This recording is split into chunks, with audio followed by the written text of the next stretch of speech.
The brand new iPhone XS Max, Apple's latest attempt at selling the same thing over and over again, is here.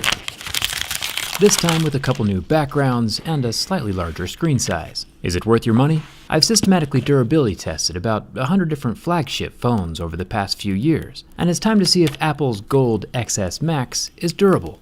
Let's get started.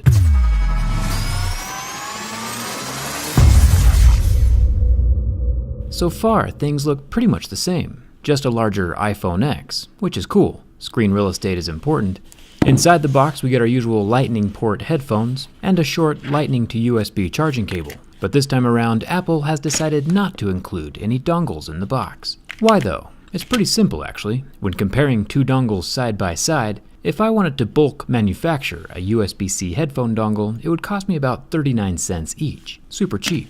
It would be pretty safe to assume that the Apple dongle costs about the same, since they have the same materials and do basically the same thing, but it doesn't. Apple gets massive royalties from third-party manufacturers because their Lightning port is proprietary. So why would Apple include a 30-cent accessory in the box when they can bleed a $5 royalty out of you later, even if you don't buy from Apple directly? Last year, Apple sold over 2 million iPhones. That's a lot of potential dongle sales. The reason Apple removed all the ports from their phones and laptops is because the 23 different dongles they sell on their website are basically pure profit, and everyone still needs to buy them. Apple claimed that the iPhone XS has the most durable glass ever in a smartphone. Let's see if the scratch resistance has changed at all. It's pretty safe to assume that glass is glass and glass breaks, and my Mohs scale of hardness will let us know how scratchable it is. We've seen plastic phone screens scratch at a level 3, glass phones would start scratching at a level 6, and sapphire crystal displays start scratching at a level 9. No surprises here when the glass starts scratching at a level 6, with deeper grooves at a level 7. It's important not to trust Apple's marketing jargon. This new iPhone screen will scratch just as easy as your last iPhone. Grab a screen protector. There is a thin layer of plastic between the glass and the metal frame of the phone, which is a nice little impact absorption layer. I'll do a drop test later, but glass is glass, so I'm pretty sure we already know how that video is going to end up. There is no home button or fingerprint scanner on the phone this time around. The front-facing 7-megapixel camera and Face ID are both protected by the same front glass. The earpiece grill is made from metal, and it's not going anywhere. It's pretty secure and won't fall out on its own. One thing I am a huge fan of is Apple's stainless steel frame. Gold coloring might not be your thing, of course, but the weight of stainless steel and the durability that comes with it is impressive. Stainless is harder than aluminum and more difficult to scratch. It can still get scratched, of course, but the sound and the damage inflicted will be less on this steel iPhone than an aluminum iPhone, which is a good thing. Apple has included a dual SIM card tray with a little rubber ring around the top to keep water out for that IP68 rating. Still no expandable memory slot, but Apple's never had one, so iOS users don't know what they're missing. The buttons are also made from metal and can't be removed from the frame. Stainless steel also conducts less heat than aluminum, so it'll usually feel cold to the touch every time you grab it. Good for that premium external feel, but bad for the internal processor heat dissipation. I'm still a huge fan of the mute switch. I feel like every phone needs one of these. The volume buttons are also made from metal. Down at the bottom of the phone, we still have no headphone jack. Apple owns both wireless AirPods and Beats, so of course they would prefer if you went wireless. Apple kinda creates a problem and then charges you for the solution. Incredibly good business plan, but bad news for your wallet.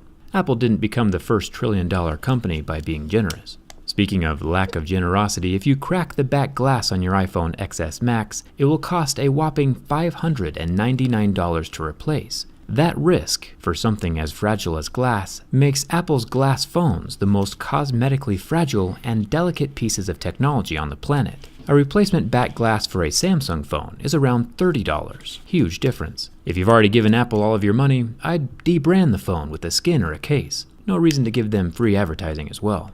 Now for my favorite part. Apple says they're all about those premium materials, which is great. For the most part, they do a pretty good job. But Apple is still bragging on their website about using sapphire crystal on their camera lens to protect the dual 12-megapixel cameras. Sapphire crystal would be extraordinary if it was pure sapphire. Remember, glass scratches at a level 6. Sapphire should resist scratching until a level 8 or 9, just shy of diamonds at a level 10. Apple's impure sapphire, as you can see, starts scratching at a level 6, the same as glass. This Tissot watch though, built with a pure sapphire face, does not scratch at level 6.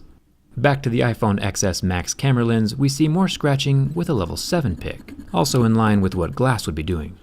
The sapphire Tissot though is still scratch proof, even at that same level 7.